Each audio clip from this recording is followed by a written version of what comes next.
Bom dia, irmãos, tudo bem? Hoje eu gostaria de contar para vocês uma experiência que tem a ver com o trabalho da Coli. Como já citei em outras ocasiões, faço parte da Coli já há 26 anos. Eu entrei na Coli em 91. E eu estava no meu trabalho quando alguém me comunicou que uma irmã de uma outra cidade estava hospitalizada no hospital público aqui de Sorocaba. E essa irmã era uma irmã muito idosa, tinha 100 anos de idade e estava com o fêmur fraturado. Então eu fui até o hospital, me apresentei como ministro religioso e mesmo não sendo horário de visita, eles permitiram a minha entrada. Quando eu entrei no quarto, onde essa nossa irmã estava hospitalizada, eu vi uma cena muito comovente, uma cena muito triste. Mas ao mesmo tempo que era uma cena comovente e triste, era uma cena também que causava muita indignação. Por que comovente e triste? Porque ali estava uma senhora de 100 anos de idade, no fundo de uma cama, as roupas da cama estava ali vendo que já estava há algum tempo ali sem ser trocada, estava inclusive um cheiro muito forte, muitas moscas por cima da nossa irmã, e a sua acompanhante era uma nora, uma mulher muito simples do sítio, que estava ali sem saber o que fazer. Então aquilo me causou uma indignação muito grande. Eu imediatamente procurei lá o chefe do setor lá e reclamei veementemente. E falei inclusive que se aquele quadro não mudasse, se não cuidasse melhor daquela senhora, eu iria buscar apoio das autoridades, porque aquilo não poderia continuar daquela forma. E aí já notei mudanças, já enfermeiras foram lá trocar a roupa da cama, enfim, já vi também já o pessoal se movimentando para dar um banho na irmã, porque já fazia acho que uns 3 ou 4 dias que ela estava ali hospitalizada. Bem, voltando para o meu trabalho, eu liguei para o Bessa, que era o presidente da Colina na época. O Bessa é uma pessoa muito atuante, muito humana, ficou também indignado por saber dessa situação e ligou para os anciãos da congregação dessa irmã. E no outro dia, estavam 3 anciãos aqui na cidade, que vieram da cidade onde moravam aqui para Sorocaba, e estava eu, o Bessa e o Siqueira. E aí fomos conversar com a assistente social do hospital. Mas a situação, em termos de cuidados com a nossa irmã, já tinha melhorado. Como disse a nora dela, melhorou 1.000.000%. Porque daí até a alimentação que levaram já naquele dia à tarde já tinha melhorado, já estava melhor do que antes. A cama estava bem limpa, o quarto não estava com mau cheiro, a nossa irmã estava banhada, né, tinham dado banho nela, e então a situação estava já bem controlada nesse sentido. Mas aí tinha um outro problema, porque essa irmã corria o risco de ser transfundida, porque ela estava com o fêmur fraturado, e ela, obviamente, não concordava com isso, nem o filho dela, testemunha de Jeová. Mas a família, pelo menos conhecemos ali 2 filhos dela que estavam ali, eram a favor de que se o médico achasse que uma transfusão era necessária, essa transfusão deveria ser realizada. E um desses filhos tinha uma filha que era enfermeira que estava também se posicionando a favor de que a avó fosse transfundida. Então vejam a situação que estava ali desenhada, né? Bem, nós procuramos contornar a situação da melhor maneira possível e voltamos para os nossos afazeres. No outro dia, eu e o Siqueira voltamos lá. E aí tivemos uma reunião em uma daquelas lanchonetes que tem lá na frente do hospital, com os 2 filhos que eram contrários à posição da mãe. Eram a favor de que, se o médico achasse que uma transfusão era necessária, deveria ser feita. É interessante que esses 2 filhos eram bem diferentes assim no sentido físico. Um era bem alto e magro, e o outro era baixo e entroncado, forte. E esse alto e magro era uma pessoa extremamente nervosa, brava, difícil de lidar. Já o fortinho lá, o mais baixo, já era uma pessoa mais razoável, dava para dialogar com ele. Embora ele não concordasse com a nossa posição, mas ele dava para dialogar. Já o outro não tinha como. O outro era só ofensas e indignação, porque afinal de contas ele achava que nós estávamos intrometendo num assunto de família, né?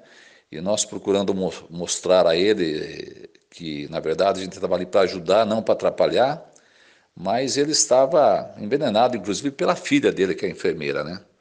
Não, porque minha filha falou que uma transfusão de sangue vai ser necessária para minha mãe, porque aí ele soltou uma pérola. Não, porque se Jesus Cristo derramou o seu sangue para me salvar, eu também derramo o meu sangue para salvar minha mamãezinha. Aí o Siqueira falou para ele, né? O senhor falou certo, Jesus Cristo derramou o sangue dele, não mandou ninguém tomar. E aí parece que ele levou um choque com aquela colocação do Siqueira, né? Pelo menos ele, mesmo bravo, ficou quieto. Bem, aí a situação ficou para o dia seguinte, porque no dia seguinte haveria uma avaliação clínica por um médico responsável pelo setor de cirurgias ortopédicas ali do hospital, e esse médico, chefe, é que daria a decisão final de como seria feita a cirurgia. Só que quando chegou no outro dia, esse médico ortopedista, chefe da equipe, avaliou a situação clínica da irmã e chegou à seguinte conclusão: com sangue ou sem sangue, essa mulher não resiste a uma cirurgia, segundo as palavras dele. Se ela entrar num centro cirúrgico para fazer a cirurgia, independente de usar sangue ou não usar sangue, ela fica na mesa. Então, o que eles optaram fazer? Eles tiraram uma nova radiografia da perna da nossa irmã, procuraram colocar os ossos na melhor posição possível e engessaram a perna dela. Porque, segundo esse ortopedista, a própria natureza seguiria o seu curso. Os seus ossos iriam colar novamente. E o que poderia acontecer é dela ficar manca de uma perna. Mas essa era a melhor opção, cirurgia nem pensar. Bem, então, no dia seguinte, essa senhora foi levada de ambulância para sua casa, lá para a cidade onde ela morava, e aparentemente a situação se resolveu. Mas aí aconteceu uma coisa interessante. Eu estava no meu trabalho, uma certa tarde, e dali a pouco quem entrou na loja? No meu trabalho lá. O filho dela, o fortinho lá, o baixinho fortinho. E ele entrou, me cumprimentou, e eu fiquei pensando, né? O que será que aconteceu, né? Será que ele veio aqui para discutir comigo? Será que aconteceu alguma coisa grave lá com a nossa irmã?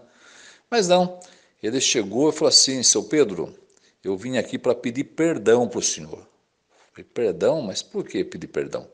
Não, por tudo aquilo que o senhor e os demais irmãos fizeram ali para minha mamãe. Vocês estavam buscando o melhor para ela. Aliás, ela só passou a ser tratada com dignidade, como realmente deveria ser tratado um ser humano, depois que vocês foram lá e começaram a conversar com o pessoal do hospital. Até então minha mãe estava largada lá. Só que nós estávamos tão nervosos que nem percebemos do quanto vocês estavam fazendo por ela. Então eu vim aqui pedir perdão para o senhor. Se for preciso, eu me ajoelho nos pés do senhor para pedir perdão. Eu falei: imagine, rapaz, que é isso? Eu não fiz nada. O que eu fiz foi o que qualquer pessoa faria para um semelhante. Imagine o que é isso, nem pense uma coisa dessa.